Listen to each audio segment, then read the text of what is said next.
kabajamtootaa fi jaalatamtoota maatii YouTube chaanala kiyyaa jira jirtu nagaa keessanii nagaa fi salaamtaan tiyya lagaa fi gaarreen qaxxaamurtee isin rakkabdu sun jaa warreetan biyya keessaa fi ala ciiftanii daawwachaa jirtanis jiraadhaa isin jecha amma dhuma sagantaa buutee kan waliin turtan inni sinaaf irraa arra dhimma juntaa irraa hin haasa'u deemu. Juntaa ugaan jeegaa hangartee warri ergamtoonni TPLF ture kana haasa'u kana sitti fakkaate maaliif jechuu deema juntaan hiikamu eegalee warra maqaa seeraa kabachiisuutu hin jaanii hidhanii ture san hiikuu eegalanii jiran kaleessa argatanii jirtan yoo ta'e intala khayriyaa jaaniinsa gallakkisanii jiran. Okay, amma isin juntaadha. Juntaa jaaniiti juntaa hojjettan maal jaaniin duraan nu arrabsuu turanii arraba maal jettan ayyee. Gaafa arraan taate juntaan dhugaa isin dirree baatee isin dubbachuu turtan san hidhaa geessitan san hidhaa irraa baastanii gallakkistan maali juntaan eenyu amma dur nuni juntaa yala deemni turtan warra juntaa ergamu maali nu jechaa turtan ammoo duraanis isin warra juntaadha. Juntaa eenyutu juntaa wajjin dalagu ture.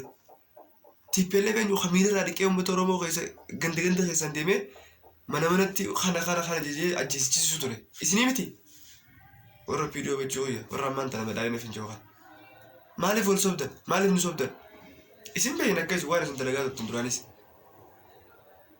dhiisi ilmaan keenyaame ni jijjiiramanii gaafa san ergama garaaf jaanii oliigeetu ergamanii tokkos taasise areega isaan qabiyyoo galan ta'e nu ceesisan galmaan nu gahan laga kana nu ceesisan qabsoo tana galmaan nuuf gahan jenneetiini isinitti dabarsine isinii kenne malee joormaan babbar isin hattuu fi saamtu ganda keessa uummata Oromootiin deemtee Tigiroota uummata Oromoo nyaachisaa turte harka keessaniin uummata ajjeesaa turte warri akka Abbaadullaa Gammadaa warri akka Leencoo Daawun ni beeyne osoo beeynuuti bar wallaalaa miti joormaan bakka biyyatti gale isin akka uummata bineensa taata wallaaleeti miti garuu arraba warri biyyoo ganu isaani waan ta'eef qoomee jijjiirama kana galmaan ni gahanii jijjiirama qeerroof qadhaan itti dhiiga sitti dhangalaastee fidde kana haa nu ceesisanii filannoon nu gaha ilmaan keenya jaaniiti malee wallaala akka isin nama qulqulluu taatan tokko miti nama qulqulluu ibseetanii warra dhiiga Oromoo dhuguu ture bari duraanis jiru. Baay'ee manni Oromoo hoomachuu qabu. Tigiroota mannaa Tigiroota yookaan isin jedhu TPLF jechuu wayya. TPLF wayyaannee caalaa parsantii 80% oppiidoo lafa uummata Oromoof ta'e kamitti yoo jette wayyaanneen dhufteet maaliif beekti Oromiyaa Oromoo eessa beekti karaa qabsaa maaliif beekti. Okay, bisa addunyaa artistiidha. Artistii sabaa dhaabbate ka sabaaf qabsaa'u rakkoo uummata irra gahaa jirtu ka sagalee isaatiin uummata biraan ga'u afaan Oromootiin muuziqaa dandeettii fi ogummaa qabuun sagalee uummata biraan ga'u ture. Mallas Zeenaawii afaan Oromoo beeka.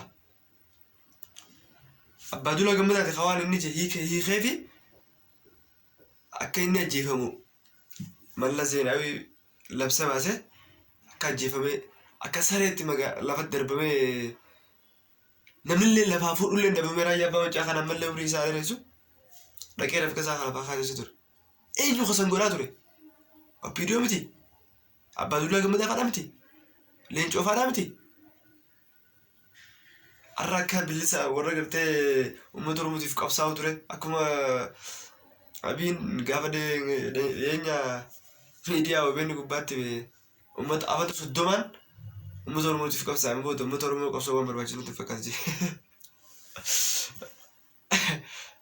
Amanni 30 haati qabsooyte garaa keetiif qabsooyte hoodaaf garaa keetiif qabsooyte uummata Oromootiif hin qabsaa'atta ammas 30 miti guyyaa 30 uummata Oromootiif qabsooyte hin beektu saree akka nama uummata Oromootiif dhaabbate tokkotti uummata Oromootiif hin qabsaa'e maaliin ta'e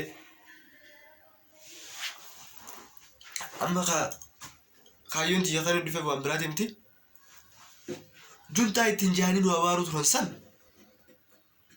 hiikamuu eegale warri maneedhaatti ol galchan sanu. Okay, warra juntaa dheettanii isin juntaa hojii hojjettan jettanii hooggantoota siyaasaa Oromoo warra akka Jowaar Mohaammed, Baqqalaa Garbaa, Hamzaa Booranaa, Abdii Raggaasaa kanneen warra ABO's taatu shaneen TPLF hojjetti maal jettanii jechuu to'atan san sababa isaan kanaatiin qamareedhaa keessatti ol galchitanii hiriyaarsaa jirtan. Okkee isaanii hojjetan maaliif ni hiitan kanneen haa uummatuma akkamiin sammuma akkam qabda yaa uummata PPdha. Qoy maal isin godhe uummanni Oromoo kun? Anta garuu tokko kanaa gaafii natti haa barra. Maal isin godhe uummanni Oromoo? Barka isaa dhalattanii. Hai. Yoo dhiistan maal qabattee haa jiraatan uummanni kun? Dhugaa dubbachuudhaaf hedduu waan garaa mataa nama tuqu garuu yoo duraan akka itti Jowaar Mohaammed faayidaadhaa baaftan kan isinitti ulfaatu ta'e arra isinitti ulfaatu akkamitti isinitti ulfaatu warri isaan isin TPLF hojjetan isin juntaa maal jechuun turtan san kan hidhaa galchuu turtan san hiikuu jirtan waan isaan hiitaniif isaan karaa hojii dalaguu turanii jechuu turtan waan ta'eef arra yoo hiitanillee waan tokko waan hamtuun qabu waan magartee sablammoonni naftanyoonni isin gartee hudduu isaanii teessanii kana godhisan hin jiru sun waan jettanii illee ni qabdan irra konfidensiidhaan kunuutii hooggantoota TPLF keessa warra turan keessa hidhaman keessa warri kanaa beekaa kun bee kanaaf kana ni baabnaa nuti dubbachuu hin dandeessan jettanii qooma dhibdanii dubbachuu dandeessan. Baay'ee waan tokko waan waadaa isii galu tokko jira asirratti guyyaa hooggantoota siyaasaa Oromoo KFO fi ABO mana hidhaa federaalaa hamba gandaa jiru kana jalqaba silaa'uu federaal warraa eegala warra akka Jowaar Mohaammed, Baqqalaa Garbaa, Abdii Raggaasaa, Mikaa'el Booranaa kanneen kanarraa eegaltanii gaafa baastan maal jeetiin isinii adda waadaan isinii gala uummanni Oromoo kun guutuun hooggantoota siyaasaa isaa kana gallakkiftanii fi dirree dimokiraasii bantanii uummanni karaa nagayaatiin filannoof akka hirmaatu gootanii wayii mootummaa ce'umsaa akka inni hundeeffamu gootanii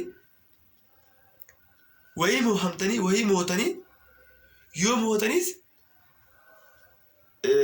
ani isinin deeggara yoo immoones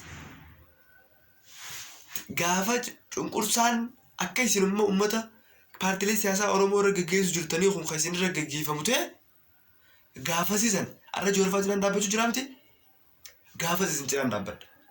Maaliif jennaan arra kan inni deeggaru jiru Jowaar Mohaammed dhugaa inni qabatee deeggaru jira dhugaa dubbachuudhaaf. Nama dhugaaf dhaabbate cinaan dhaabbadhaan irraas baruus nama dhugaaf dhaabbate. Wallahi Jowaar Mohaammed ajjechaan saba tokkoo duguggaa sanyii maal waan jaabu kan saba tokkoof jibban qabu saba tokkoof garuu eenyummaa ofii ol qabuun tanamaa qaqqabuudhaa miti. Diina kan isinitti heef Jowaar Mohaammed eenyummaa ofii waan ittiin boonee qofaaf. Kana jechuun maaliif dhatte? Kana bar waaqaan nu hayyame bar rabbiin nu hayyame akka eenyummaa keenyaan boonnu. Kanaaf osoo diifkamin ilaalna jiruutiin kama lafaa bashoonni waan jalatti wani tunguufaa ittiin sagalee illee xiqqoo akka jijjiirama qabduun hin beeka. Dirqameeti garuu dubbachuu waan dirqama ta'eef haa ta'uuti please hooggantoota siyaasaa Oromoo mana hidhaa keessatti ukkaamsaa jirtan kan hiika waan akka isin godhe yoo waa isinii godhan malee waan akka isin godhe wallahi dhugaa dubbachuudha waan qarraan taraa kan isin aangoo tursaniin sababa Jowaar Mohaammed kursi isin jala qabeen dhugaa isinitti himna dhugaan beektan malee isin maaliif haa wal sobnuuf qoyaayyee wal sobnu tattaa jarattiin tuyyoo dubbiin jabaattees warri harka bitaachaa ni gala dhugaa isin jawaa nama diinqaan isin jiru neeginaati nuuf maafi isinii walitti hafa viidiyoo arra badhaadhi nachoo hoyyee arra warreettan gartee habashoonni irraan tana isin bira taa'ee haayisoo harka bareedaatiin gafaa balu isiniin jiru kun yoo dubbiin jabaattee akkanatti laftu garuu paawarrii uummata Oromoo kan xiqqoo ni laafatanii sana fakkaatu kun dabaleetii ni dhufa. Gaafa jarattiin ni beektan silaa gaafa gigiin takka dhufte siree jala warra seenu sani beekte. Kanaaf dubbiin jabaatee paawarri uummata Oromoo heddummaate guddate jennaan ofii isaaniitiifuu biyya gallakkisanii badan. Eenyuutu asitti hafa? Uummata Oromoo isin qofa. Hoggaan isin hin jiru uummanni jarattiin yoo galte warri isin isaa wajjin nu nyaachuu turtan piippi jechuu kiyya asitti haftan. Hawaliin biyya irratti hafu numaa fi isin. Kanaaf please warra hidhaa jiru hiikaa. Warra hidhaa jiru hiikaa please. Hidhamtoota siyaasaa Oromoo Jowaar Mohaammed dabalatee federaalaa hamma gandaa jiru hiikaa. Hiikaa. Dimokiraasiin biyya tana hoggana jennee mitiisa. Bar sababaan Nobel Priisiin Jowaar Doktora Abiidhaaf itti kenname. Muummee ministeera Nagayaa ta'uu isaatiin bara. Tahee jaabeeti. Maal irratti? Eertiraa fi Itoophiyaan yoo xiqqaate waggaa 20 waa akkana addaan fagaattee jechuun Mallasii fi isaa walitti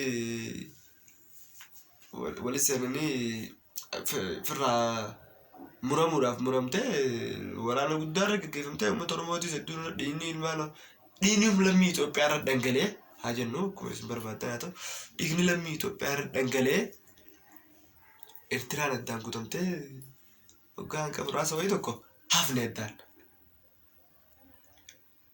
Amma deebinee isa sanii hojiin gartee nama bakka dhiigni itti gannaa qabe san araarsee waan jedhamuun addunyaan san jala butamtee abbaa nagaa jechuudhaan kan nameef arra gaafaati kilaas takka keessa nama 500 ta'e dhiiga ilmaan Oromoo asfaaltii irra gannayxee kaayidhaa jiru sanidhaa keessaa gabbaaftee ajjeeftee darbitee akkuma harkaa jiru kana addunyaan guutuun waa'ee keetii haasawaa jirti. Waa'ee tuguugaa sanyiiti naannoo Oromiyaatii fi naannoo Tigraay keessatti hojjechaa jirtu haasawaa jirti. Kanaaf kana keessaa bahuu kaati ittiin dandeessu. Dhugaa sitti himan hooggantoonni paartii Biltiginnaa jalaanqa gubbaatti dhugaan isinitti hima. Furmaanni amma isin qabdan wallahi guyyaatiin akkanatti isin argan kufuuf akka deemtan. Akkamitti haalamatti jirtan kana yoo hatti fuftan ta'e kufuuf akka deemtan akkanatti argu jira. Okay, kamtu maaltu furmaata akka kufne saniif?